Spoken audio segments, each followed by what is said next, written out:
We're here today to talk about real estate.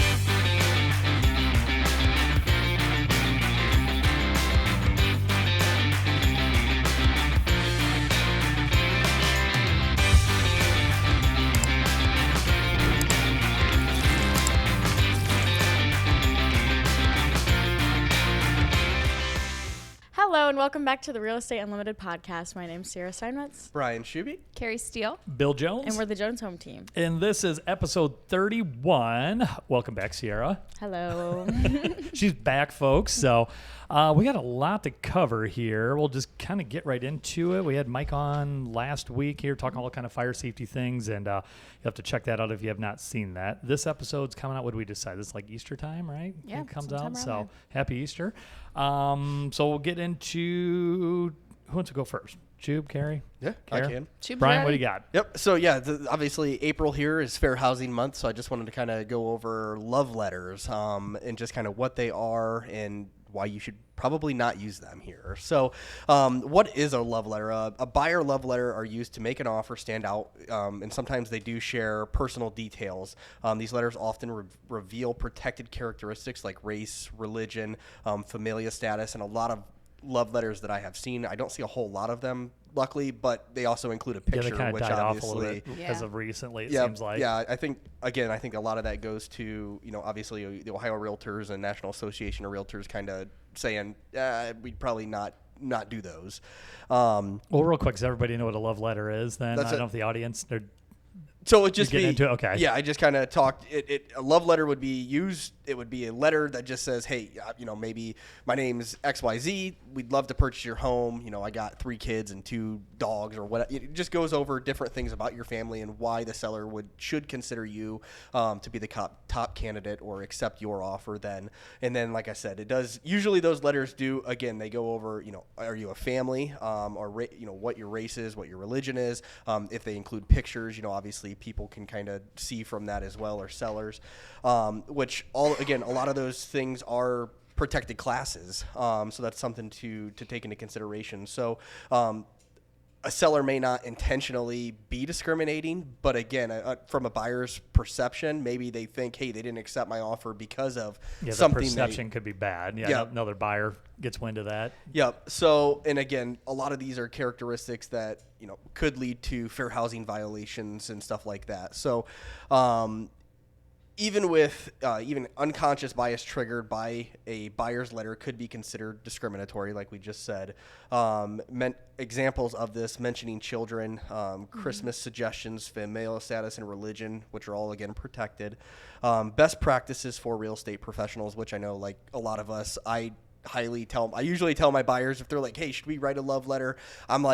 I'm typically like, hey, I understand that sounds like a great idea. However, there are, I would probably not do it just because, again, opening maybe not even just the seller, but yourself up for some type of fair housing concern or issue then. So it's just one of those best practices. Educate your clients with what the fair housing laws are and the risk of the love letters then.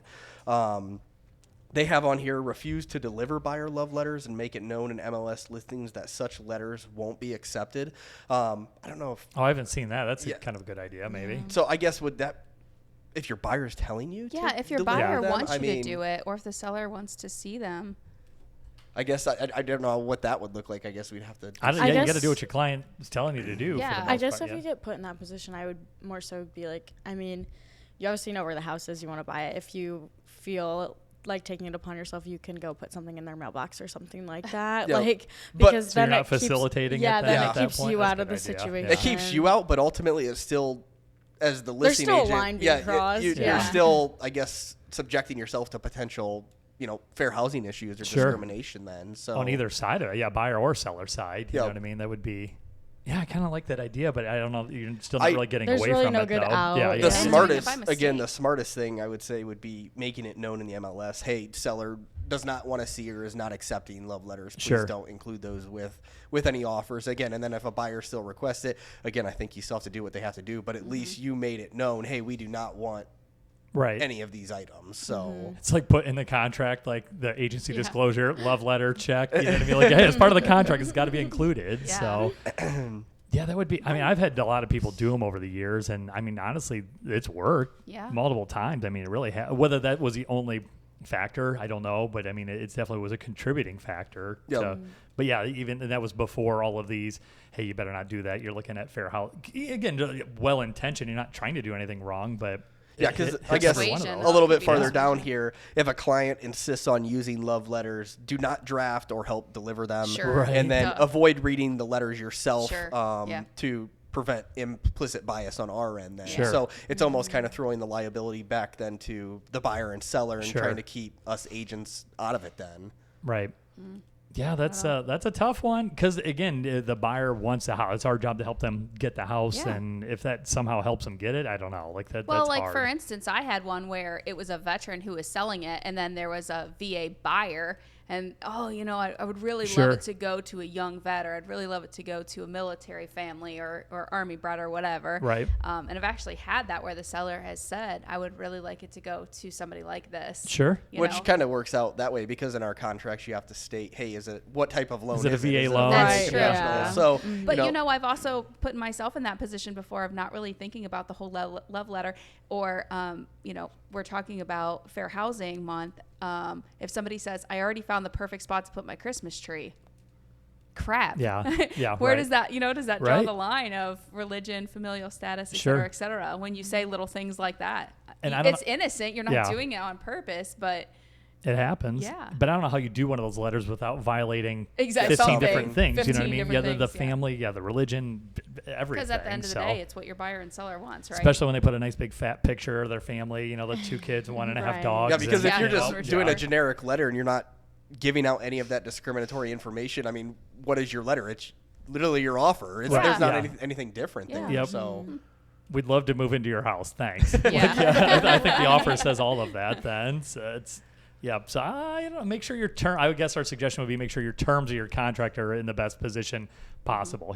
Offer the best things, get a good agent that's going to find out what the seller's looking for and maybe avoid these love letters. Yeah, because again, like we've always talked, as far as contracts go, it's not just the sales price. There's obviously additional terms that go to it. So having a good agent who looks or asks those questions in advance before writing that offer to put you in that best position, I think is probably better than writing a love letter. Right. Agreed. Yeah. And those questions are not, hey, I have a mixed race family that's veterans that celebrate Christmas. You know what I mean? Yeah. Those are another questions we ask. Yeah. So keep all that stuff out of there then. Yeah. I'm very torn on those. I don't know because I swear they've worked a few times, but it's just, just avoid them. All right, before we move off of Bryan, we got to go to this. The National Association of Realtors every year does a thing called 30 Under 30, and someone sitting in this very room, right at the top of the page, Mr. Bryan Schube is nominated for our National Association of Realtors 30 Under 30. So if you don't know what that is, that's a very prestigious award that's given to only 30 people. That you're still under 30, I hardly believe that, but barely sticking in there then too. So, and he's in, what are you in the top 50? Top 50 right now. Top 50 then. So by the time this episode comes out, the voting will be over. So we'll either be celebrating or we'll all be telling Bryan he's a total failure and didn't make it. No, this is an accomplishment just to make it to that. I mean, it's actually a really cool thing to be in that. I don't know another agent. I've worked with thousands of them that have been in that. So You're the only one in the state of Ohio that's been nominated, right? This year, correct. Yeah. Yeah, I think That's so altogether, cool. I think I was telling Bill, I think so far there's only been 12 agents in the 25 years they've been doing it that have come from Ohio then. Yeah. So, Oh, I didn't know that. Yeah. So I would you be did number mention that. I would be number that's 13. Yeah, that's crazy. So if I get it. So which hopefully you do. So it's too late, but hopefully you voted for Bryan and got him his 30 Under 30, and we'll know next episode, right? If you had it, I think so. Yes, Maybe. I think. We might not because I think I find out on Monday the 14th, but I think it's not till like noon or 1. So Okay, all right. so Well, we cool. Probably Yeah. already have filmed. Well, by either then. way, congratulations, Yeah. sir. It's awesome to make it to this point then. So, all right, we'll move on. Sierra, what you got, girl? Okay, so April is also height of tax season, and as realtors, we have our own kinds of things that go into our taxes, but there's also a lot of things that go into deductions and stuff like that if you own real estate simply. Again, we're not financial advisors, we're not tax people, nothing like that. Just want to throw some information out there about some things that you may not know. whether you're going to be buying a home, whether you own a home, things that can help you out with deductions on your taxes as a realtor or as just a regular person. This is a big one, mortgage interest deduction for homeowners. I mean, I feel like that one's pretty cut and dry, but deducting interest paid on your mortgage loan for primary residences, sometimes secondary residences, but there's kind of a lot more that goes into that. That's a pretty big one. Property tax deductions, the state and local tax deduction, SALT, has a cap of $10,000, but that can deduct taxes paid on your actual home for the property then. And then, like I said, we're not tax people. There's more that goes into it than that, but talk to a professional. But sometimes it's good to put these in front of, because a lot of times the tax professionals don't know, or I mean, they probably know, but I mean, maybe they're not applying. They're dealing with all kind of situations. Right. So something And to put in unless front you're of them. providing them the material, Exactly. they're just going Or based off of asking. what they have. Yeah, right. And Some you of don't them know even what you have a don't know. template, so they're just going through a template, and if it's a gray area or something that's like, you know, an added item. Right, yeah. And especially, too, if you're switching tax people or anything like that, like your accountant, they don't know what they don't know about you, too. Right. So you have to make them aware of anything that could be possibilities. Like, I'll get into it here in a little bit, like home office deductions. They might not know that you could have had that, whatnot, depending on your situation, your job, whatever it is. So that's another big one that we can use as real estate agents, but then people that work from home, if you have a home office, there's a couple of different ways to do it, by square footage or of like the space that you're using as an office, or based on like what you're paying in utilities and stuff like that, they can deduct and stuff. Yeah, like, your tax professional's probably not going to know you're working from home or have a Right. home office unless you volunteer that then. yeah, So. of course. So that's another thing. Don't miss out on if you have the opportunity to utilize that.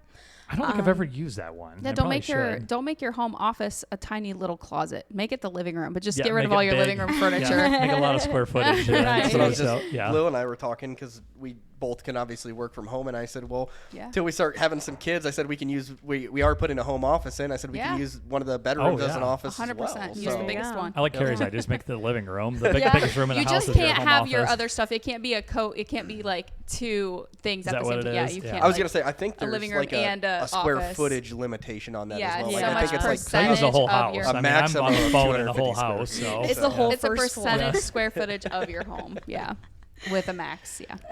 So yeah, no, that's definitely a smart one depending on what your situation is to utilize. And like I said, you have to mention stuff like that to your accountant or your tax professional.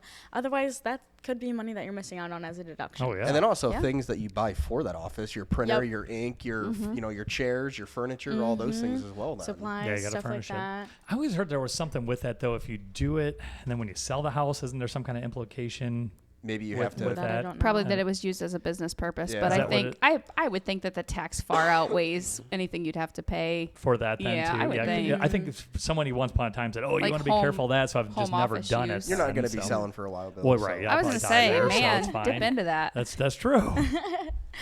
And then another big one, rental property deductions. If you're an investor and you own rental homes, there's a few different ways, similar to what we were just talking about, the home office, repairs and maintenance, utilities, stuff like that. If you're covering utilities, if you are doing plumbing, landscaping, stuff like that, to take care of your property, those can be written off as well. Insurance, sometimes with like property insurance for liability coverage and stuff, and then depreciation, which takes a very long time to use for like residential rental properties, but that can reduce your taxable income as well. So that's another thing. If you're going out and you're buying stuff to take care of the property and you own it as a rental, you can write that off. It's technically a business write-off then. So stuff like that to keep in mind if that's your situation, because again, Same with mileage. yeah. Yeah. If you're going to purchase things for it, if you're going to get ink or toner for it, that's mileage. Absolutely. And Yeah. that depreciation, I think that's a pretty major one. I think that's what a lot of the tax savings come from, the depreciation schedule on that too. But part of that too, is going deep in the weeds. You need to be qualified as a real estate professional of some capacity or doing business in real estate in order to do that for rental properties. Like us all as real estate agents, obviously it's a business we do. But if I'm just, Joe Blow off the street owning a house, That's and true. if I'm not actively even if I own a rental, there's some threshold or some test of whether you're. It's like kind of cloud. Like there's a right. lot that goes into that one. Again, we're not tax check with professionals. your so check with your tax Yeah. professional to see if what you're doing, if it's an option, because there's a lot more people doing little like LLCs and different Sure. types of things. So check with your professional. Yeah, you have to actively be participating in the real estate of some capacity then. So you can't just buy it with 3 other people and then I'm good and qualify for some of that. Right. So moving on then, energy efficient tax credits. This kind of goes back to when we were talking about all the green updates you can do, whether you're building a house or whether you're just upgrading your home. April is one of those times too where you might be looking into making those kinds of changes, and then if you can see the tax benefits from it as well, because there are a lot of programs that will give you credits for having a more efficient home, stuff like that, geothermal heat pumps, stuff like that, solar panels, everything. There's definitely ways to get a tax break from those types of things. I was going to say, we've had Dustin Cleveland on here a couple times, and I know that spray foam. Yeah. We just did a furnace / air conditioning, like the 2 last fall, and it was just shy of $10,000, and we were waiting. We couldn't wait to see what kind of credit we were going to get. It only ended up being $600, but I can't be mad it's still about $600, it. right? Yeah, Yeah. Our tax professional said it would be better to do it that way and take the energy credit than just take a standard tax deduction on it. So I was like, you're the professional. You just find us money. Right? You tell us. Yep. That's awesome. So that kind of goes into a lot of things there. If that's something you want to look into, there's a lot of different options. A lot of it is a little bit bigger of an investment, but it just depends on your situation if that's going to make sense for you. It's definitely a great thing, and like I said, that can go into new construction as well. If you've got that LEED certification, stuff like that, that can definitely help you out there. I had the solar panel guys come. Oh, you get all kind of tax credit for that. And I'm like, know. but it's going to be $60,000 to put this system. Bobby in. and I just talked about that. I'm like, why, if the solar stuff is not working as efficiently as they say, why are they popping up everywhere all of a sudden? Yeah. And he's like, because somebody somewhere got sold on that idea that, it'll make up its money. And I'm like, well, that too, but not only are they putting it in for whatever dollar amount they're getting back, but they're also looking at the long term. So if it's like a business that's going to be around for 100 years, that makes more sense than Bobby and I putting it on our house and we're going to live there another 10 or 12. Right. Because we'll never recoup. What are we going to save $100 on our... That's the house we just sold here. The same thing. They put the solar panels in a couple of years ago. And it made no sense. They ended up getting hosed on that because they weren't there long enough to recoup it. So. But if it's a multi-generational farm that's going to be around for hundreds of generations, maybe it makes sense to do that. Or it's a home that you're building that you're probably going to die in, But you never know. And then going back into investors 1031 exchange. Oh, I love those. That's another one that you can look into. That one's still a little bit above my head, but it's kind of goes back into the reinvesting money that from a sold home to move on to the next. Yeah, we could have a whole episode just on those. That's incredible. That's actually a fantastic tool Coming to soon. use. Yeah. We'll talk about that another time. I don't know when, but it's an awesome tool to use. Yeah, absolutely. That's another one you're gonna want to be able to have a good professional to help walk you through all the different facets of that too, because it really can be extremely valuable if you know what you're doing. And then kind of hitting on agents and brokers and stuff too. Obviously, there's a lot of things that you can write off to run your business, especially when we kind of have our hands in a lot of buckets, just coming to running our business, as in marketing, advertising. We were talking about mileage, car travel expenses, stuff like that. When you're driving to and from showings, all that kind of stuff. Professional memberships and education expenses, so like our continuing ed, and then also like our MLS fees, stuff like that. That all goes into being able to run a business. So you need all of that to be able to do this business for sure. Yeah. Otherwise, there goes your license. So that's important stuff, and that can be a deduction for you too. So just keeping records of all of that kind of stuff, income, expenses, anything that could be deducted, looking into that home office credit, stuff like that, and keeping good track of all of your receipts from that type of stuff, so that the people don't come to audit you and then you get in trouble. The mean old tax man. I mean, shoe boxes full of receipts don't work. But as long as you have them, I think that's important. Is actually just keeping the records. Ideally, they're organized, but the shoe box, if you have them, you keep good record. It can explain to the tax man when he shows up that it's a valid Now. expense then. So Yeah. Right. Now with electronic, it's nice to be able to go, not all of them, but sometimes you can go on and just pull a whole full year's worth of right. a statement or if it's Sure. like your utility, sometimes they'll like, it's not called prorating, but it's like if you pull it in January, then you can pull it a full year. But if you pull it in March, you only get to pull from March to March. So you're missing some of those months. Sure. Right. But anyway, but yeah, I think we could do a whole segment or a 3-part segment almost Yeah. on that and have some guests No, come the in. 1031 is cool. That's Yeah. we'd have to see if we can get like Rooney over here or something like that to talk about that because Do that's it, you do need all it. kind of stuff with that. But it's a neat tool. All right, so there's your tax saving tips then for I Yeah. guess average Joe on the street and real estate agents both. So And like we always say, I mean, you want to hire a good agent to buy or sell a house. Hire a good tax professional. Right. Yeah. That if you're a real estate agent or you deal a lot with real estate, find someone that specializes in that. That's gonna know all the ins and outs, all the Right. little things that you might not think of being an owner in real estate or being an agent, whatever that looks like for Yep, you. and they can't read your mind, and Right. but the Yeah. thing on us then too, we don't know what we don't know. So yeah, hopefully between you and that pro, you guys can sort it out to what should be in there. So Conversations. right, for sure. All right, Carrie, April showers, bringing May flowers. Let me see if I can get my screen to work And here. So more. yeah, I don't know if I'm on the right screen or not here Sure, for you. that'll work. Maybe it's froze currently, but let's jump Well, no, in. that's the one. I was gonna say the one is just a downloadable map, so you don't have to like click or interact with it or anything like that. Because the other one, every time you zoomed in, it would zoom all the way out or all the way into where you couldn't even see the map. So Gotcha. this is near and dear to my heart because I don't have a green thumb. I'll kill just about anything plant wise that comes into my We've home. kept the plants alive in the office pretty well between all of us somehow. I think that's because it's like 100 degrees in there. But Yeah. the hardiness zone is a gardening scale that people use to know when they're supposed to plant or start planting their seeds. This time of year, April showers are a great time to get started on most things, but definitely take a look at what you're planting to see when it's supposed to be planted because not everything is to be planted in the spring. That being said, growing up as a kid in Southern Ohio, we had a different hardiness zone than I do up here in Northern Ohio. We spent a lot of time. It was like over, I don't know what we had, a couple acres probably, and we farmed all that by hand. So we did the whole snapping beans with great grandma. That's fun. We would cut the potatoes and, walk through, and everybody in the family had a job with the farm. So we would, plant and then we had it was almost like Amish style. I mean, we had like this hand cart that would be dragged behind Grandpa's old John Deere tractor, and then we would just walk it along to like cover, and then we'd go back and hoe it over too. So then when I came to Tiffin, this has been many years, come with me on this journey.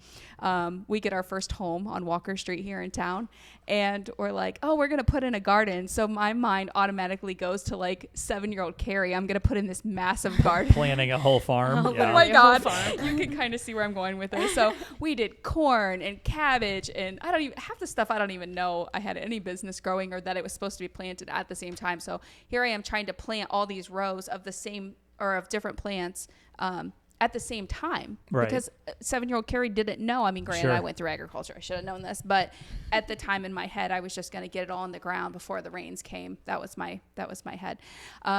So we didn't successfully grow the corn. I don't know if that's more of a perennial where you like have to grow it so often before it becomes like a hardy plant. I Sure. don't know. But anyway, That I don't know. Yeah. Are you going to do a garden? I for am you? not. No, Are we've you- talked about it several You times. guys will We have probably- not Little yet. little ones. She a garden. will. Yeah. She'll do a garden. Just make sure it's not too cloud covered. Because that's like every animal, everything. The family's going to do it, and then it turns into me, dad doing it then. That's a So yeah, I'm fact. not And that's the other thing not I've- taking on that. freaking bit off more than I can chew because we had so much of the little like ivy stuff that comes in and like chokes out all your plants. Yeah. So getting back into it, my rookie mistake was planting too many things, doing it at once, not looking at the hardy zones and knowing what to plant when. When you go to the store, Lowe's or Ace or wherever, and you get the little seed packs, it'll tell you when you're supposed to start those and if you're supposed to start them inside.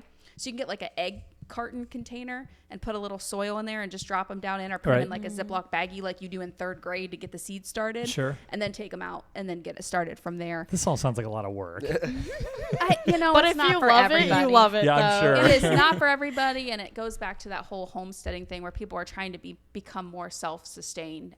It's like all the people with the chickens. Like you waste time with the chickens, but when eggs were $8 a dozen, they're like, yeah, who was laughing then? I still went and spent $30 on a case or carton of eggs. I Yeah, couldn't right, do it. right. Like, I don't know. I can't justify, even when we were doing that with that big garden, I'm like, okay, I'm spending all this time, all this money, all this watering from the city water.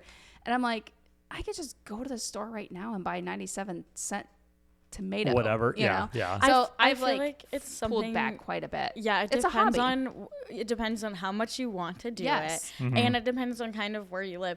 Like if it's like you and it's 20 minutes to Walmart or however Yeah. long, Right. and you don't have tomatoes, and you're making burgers, and the kids are yeah. PO'd because there's no tomatoes. Well, if you can go out to the garden and go grab a tomato Sure. quick, that's different. But like if you're, I always use a southern accent when I go get my tomatoes. Yes. but if you're on Walker Street No, and you're it's right. 5 minutes to Walmart, You're right. then that's a little bit It different of a is story, you know. 1,000%. And And my it- sister lives in Southern Ohio, and she does all of it. Right, and it depends on how much you know too. I feel like Yeah. it's a lot easier if you either If had you know someone it. older than you that Yep. taught you, or Yep. you know what you're doing, because it's very trial and error. It's the if difference it's not between me something and you my don't sister. know. So my Yeah. sister literally has like canning jars, and she makes her own jam, and she makes her own breads, and she makes, and not like, oh, I'm on the sourdough chain, but like she Right. literally makes everything from scratch. Super farm style, super organic, super from, and okay, so going back into the chart of hardiness. So the USDA plant hardiness zone determines your area, and you have to know your zone on what to plant and when. So I do also have a map on there or you could just go to USDA or just Google hardiness zone for your area, so you know what to plant and when, because there really is a different time to plant. I feel like. There really is a different time to plant different things based on your area. And the same with the seeds. You can either do a seedling, or you can go to a small greenhouse or large greenhouse, whatever greenhouse, and you can get the actual plants that are started. So if you see those, See, that's more my style. There. Yeah. Let's get them you can puppies still started. kill those Yeah. suckers I'm too. sure. Let me tell you. But at least there's Overwatering. one step out of the way. Yes, yeah. Yes, ma'am. Yes, ma'am. Because those little seeds, they do take a lot of love to get started. But there is something really, I think, rewarding about just knowing that you grew something and you Well, I did think it that on a your lot own. of it, to me, it would just be the pride of like, I Yes. grew this This is thing. my I tomato. made This is my this. tomato. So then one popular question, we're talking about growing, we're talking about seeds, marijuana. Can you grow marijuana in your backyard? In the state of Ohio, you can. There are some Let's laws see. about it though. You can't grow it like wide out in the open. So you have to go in and look at the laws, like wherever you're at, wherever you're listening from, you have to go in and look at your local laws to see what is allowed. But you can actually cultivate in Ohio 6 plants with a limit of 12 plants, and they just have to be in an enclosed space. So it can't be like out, obviously the kids walking home from school can't access it. And just like taxes, we're not marijuana experts, so Not, make sure you do not your own at research. all. Not at all. And I was actually like, man, what are I going to get started on here? It says, so it has to prevent access by individuals less than 21 years of age and not visible by normal, unaided vision from a public space. Wait, So normal they need a unaided little vision. hide Unaided out. vision. So like So it's gotta be like in a inside a closet or- greenhouse. yeah. Like, so I'd have to look, if Basement I'm looking or- with binoculars, it's okay. But I guess. so that would be aided, I would assume. Yeah. So, okay. Unaided. Yeah. So From a you can plane. actually put some plants, but you can't get your seedlings started, obviously, like outside. I don't, you'd have to put them somewhere where they're not going to be seen. And then the next thing, because we're talking about that, is when should you start planting your cannabis? That I don't know. Please tell. Yeah. So early spring, since we're in early spring, it only warrants that conversation that if you're gonna be growing your weed, be growing it in the spring. And give it a little house. April showers Give it a bring little May house. flowers. Yes. Yeah. Give it a little house. And it says it typically is harvested between late September and October. And there's Farmer's Almanac, I think. There's a spot on Farmer's Almanac which tells you all about where to plant, when to plant, et cetera, et cetera. Oh, yeah, you can the leave it there. doomsday Yeah. vault, yeah. Leave that there. Okay. So since we're talking about seeds, this is my little did you know? Did you know that there is a vault where all the world's seeds are kept? It is. This is the craziest concept. Isn't it right? Right? I just picture myself in doomsday. I've made it, by the way. I've got my gas mask and I've made it. Oh my God. And like me and my fam are just like trucking across the deserts and the wilderness, like Aladdin style, to get to this vault. Is Where this we're where going to it's use at? walkie-talkies to try to In find where Greenland? the seeds are so we can all live and save the world. That's why Trump wants Greenland. Is that it? Is that because of the Hey. seed vault? Dude, you might be right there. Oh my gosh, look at 930,000 this varieties thing. of food crop inside the building, and it has 13,000 years of agricultural history. The Global Seed Vault provides insurance against both incriminate. What is that word? Incremental? Oh my Jesus. Oh my Jesus. And catastrophic. Leave He needs that more on. coffee, Leave huh? that on. That's good. And catastrophic loss of crop diversity. So, should something happen where the world's without An asteroid hits Earth and they Yeah. can somehow get heirloom tomatoes back Yeah. after they're all dead. This is my So- tomato. Yeah, right. it's just my tomato, or That's they do crazy. stop doing crop rotation, or So that's keep literally tilling that's the the entrance soil. to it. It looks like so. That's nuts. just Yeah, that's just scroll so back up. We crazy. got a spectator that would like to see What it looks like. the entrance there. And I've heard different numbers. It says 930,000 varieties of crop. Oh, because that says food crops. The other one is seeds. So I Oh, think it's sure. like Yeah, there's like 600,000 everything. seeds. Yeah. It actually seems Yeah. for all of the stuff in the world that seems low. Well, actually, for because what- the most of it is grains of rice and what was the other one? something with food, some Yeah. kind of food. Like a wheat or like grains. Sure, That's what it's yeah. grains. Yeah. Mm-hmm. That's wild. Yep. I didn't know that was a thing. Fun fact. All right, so you cannot go there to buy anything. That's just No. asteroid hits a That's world, nuclear war. last We're digging resort. into that then. The so. Jones home team and our Well, gas first we got to masks figure will out how to make way. get to Greenland. Yeah, that I don't know. I'm lost on that one. I have a there. Walmart kayak. That is pretty cool. All right, sweet. Well, I've got a ton more here. We're just not even going to cover this here. Now we've gone plenty long, but I guess the market. I mean, today, I guess when we're filming this, everything's in the dump. So hopefully, when this finally comes out, it'll be better. The stock market's down, the crypto market's down. Real estate seems to be holding steady for the most part. So I mean, Rates interest are rates down. just hit the 6-month low, I Right. think, on Friday. So. right. So hopefully Bye. that continues then as well. So part of what I was going to talk about is is now the right time to buy, and we've talked about this before, and it just depends on your motivation. I think same thing with the stock market. It's in the dumpster today, but 6 months, a year, 5 years from now, I'm sure it'll be fine. Same thing with a house. It's is it the time to buy? Does it make sense for your family? I don't know, but Buy a smart investment. Like just buy smart. Right. Don't buy. Don't buy more than what you need. No, don't buy the biggest, nicest, amazing house on the block that could potentially depreciate a smidge, and you're paying a high interest rate. Just have a good agent. Buy the right thing. Sure. I kind of want to get into. I've had a lot of conversations with buyers and sellers both here just last week. I wanted to get into as far as and then timelines Ooh. on contracts, stuff like that. Yeah, we'll come back to that one. We've been going on plenty long, but this is a fun one here. Commissions, stuff like that. Is it the right time to buy? Is it not? I don't know, but. So hopefully by the time you see this, the market's all bounced back. Everything's great. Interest rates are lower. Everybody's buying and selling, and we're back off to the races then. So, but Bryan, again, congratulations, brother. I mean, that's awesome. So hopefully y'all voted. Hopefully he's 30 under 30 next time we're back. If not, we're just going to kick him off the show, and Oh no. we'll see. need We'll see better. if he's back on episode 32. So until then, like, share, comment, and we will see you next time.